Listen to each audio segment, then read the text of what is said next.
నరేంద్ర మోడీ అయితే క్రమంగా రాష్ట్రంలో రాజకీయ వారసత్వాన్ని యాక్సెప్ట్ చేస్తూ ఒక స్ట్రాటజిక్గానే పోతున్నారు. చంద్రబాబు గారి వారసుడుగా లోకేష్ను గుర్తించమని ఇంతకుముందే చంద్రబాబు గారు అధినాయకత్వాన్ని అడగడం, లోకేష్తో పిలిచి మాట్లాడటం, ఆ తర్వాత ఈ మధ్యన వరుసగా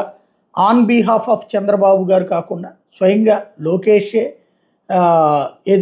గారే ఇవన్నీ కూడా రాష్ట్రానికి సంబంధించినటువంటి యాక్టివిటీస్ అన్ని శాఖల ఫైళ్ళు పట్టుకుని వెళ్తుండటం, అక్కడ మంత్రులు అపాయింట్మెంట్ ఇస్తుండటం, ఇది ఒక ఎత్తు అయితే ఇవాళ నరేంద్ర మోడీ ప్రసంగం సందర్భంగా కూడా, యోగా డే ప్రసంగం సందర్భంగా కూడా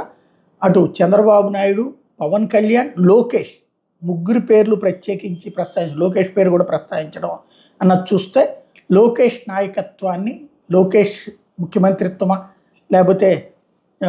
తెలుగుదేశం అధ్యక్ష పదవి తీసుకుంటారా లేదా వర్కింగ్ ప్రెసిడెంట్ తీసుకుంటారా, ఏది తీసుకున్నా సరే తన ఆశీస్సులు ఉన్నాయి అన్నటువంటిది పరోక్షంగా సంకేతం ఇచ్చినట్టయింది.